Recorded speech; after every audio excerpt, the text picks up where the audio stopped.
युद्ध खत्म नहीं हुआ है, सीज फायर नहीं हुआ है, ये कहना है ईरान का। ईरान के विदेश मंत्री अब्बास अरागची ने साफ किया है कि फिलहाल ईरान और इजरायल के बीच कोई सीज फायर नहीं हुआ है।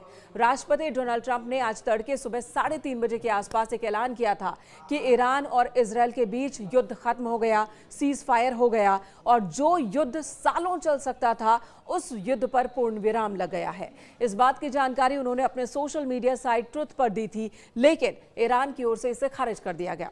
ईरान ने साफ साफ कहा है कि इजरायल ने युद्ध की शुरुआत की थी और जब जब इजरायल अटैक करेगा ईरान की ओर से रिटेलिएट किया जाएगा, जवाबी कार्रवाई की जाएगी। हमने युद्ध शुरू नहीं किया, हम तो जवाब दे रहे हैं और आगे भी इसी तरह से जवाब देते रहेंगे। दरअसल इससे पहले ईरान की ओर से अमेरिकी सैन्य बेस जो कि कतर में है वहां पर अटैक किया गया था। 14 मिसाइलें दागी गई थी, हमला किया गया था और तब अमेरिका की ओर से, डोनाल्ड ट्रंप की ओर से एक मैसेज आया था, धन्यवाद कहा गया था ईरान को और कहा गया था कि शुक्र है कि आपने हमें पहले ही बता दिया और वहां कोई जनहानि नहीं हुई है। अब जब आपने अटैक कर लिया है, आप अपनी जनता को मैसेज दे सकते हैं कि आपने भी अमेरिकी हमले का जवाब दे दिया, तो अब बंद कर दीजिए लड़ाई, अब ये सीज फायर हो गया, हमें शांति की तरफ आगे बढ़ जाना चाहिए।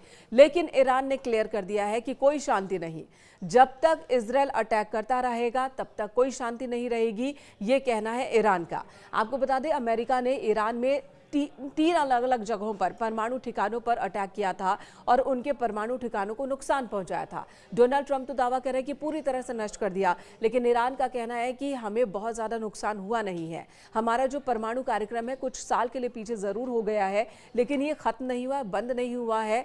हम परमाणु हथियार तैयार करने के अपने मिशन पर आगे चलते रहेंगे और बहुत जल्द ये हथियार ईरान के पास होगा, ये ईरान का दावा है। अमेरिका का ये कहना है जानकारों के मुताबिक कि अमेरिका अपने अभियान से संतुष्ट है। अमेरिका का एकमात्र जो बड़ा उद्देश्य था वो ये था कि ईरान के परमाणु हथियार निर्माण के अभियान को धक्का देना, जिसमें वो सफल रहा है। 10-15 वर्षों तक के लिए उसका ये अभियान पीछे चला गया है। अब आगे भविष्य में इसे लेकर कोई और कदम उठाया जा सकता है, लेकिन फिलहाल ये विन विन सिचुएशन कुछ जानकारों की ओर से बताया जा रहा है कि अमेरिका ने भी अपने मंसूबों के हिसाब से कार्रवाई कर ली है। इजरायल भी जवाबी कार्रवाई लगातार ईरान में कर रहा है और कई जगहों पर ईरान को भारी चोट पहुंचाई है। उसके सैन्य ठिकानों हो, उसके विमान हो, हर तरह के नुकसान की बात कही जा रही है ईरान में। और वहीं ईरान की ओर से भी ये कहा जा रहा है कि ईरान को भी यहाँ सेल्फ सेटिस्फाई हो जाना चाहिए, क्योंकि उसने इजरायल को भी जवाब दिया है, उसके सुरक्षा घेरे को तोड़ा है। अपनी जनता को ईरान की सरकार बता सकती है कि हमने ये एक्शन लिया है और साथ ही अमेरिका के हमले का भी जवाब दे दिया। ईरान ने भी कतर में अमेरिकी सैन्य बेस को निशाना बनाने के बाद एक संदेश दिया कि जितने मिसाइलें दागी गई थी अमेरिका की ओर से ईरान में, उतनी ही संख्या में हमने भी हमले किए हैं। 14 मिसाइलों का हमने इस्तेमाल किया। हालांकि कतर का कहना है कि यह हमला बहुत ही निंदनीय है और 14 में से 13 मिसाइलों को हमने इंटरसेप्ट किया और उसे नष्ट कर दिया। कतर की ओर से भी शांति की अपील की गई है। तो फिलहाल शांति की अपील दुनिया भर से की जा रही है, लेकिन ईरान ने अपने इरादे क्लियर किए हैं कि कोई सीज फायर इस वक्त नहीं हुआ है, हम इसके लिए तैयार नहीं है। हालांकि कुछ जानकारों का यह भी कहना है कि ईरान, अमेरिका और इजरायल के बीच वार्ता हो चुकी है, बातचीत हो चुकी है सीज फायर को लेकर।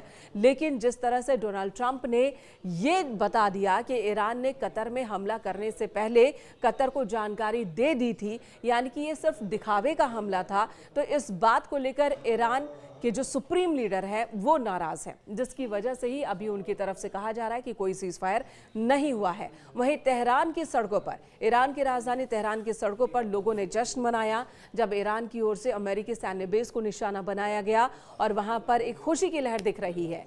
यानी कि तबाही का मंजर हर तरफ है, लेकिन ईरान के लोग, तेहरान के लोग इस बात को लेकर खुश है कि ईरान ने अमेरिका को जवाब दिया है। तो यही वो पॉइंट माना जा रहा है जब सीज फायर हो सकता है, वरना ये लड़ाई तो लंबी चल सकती है।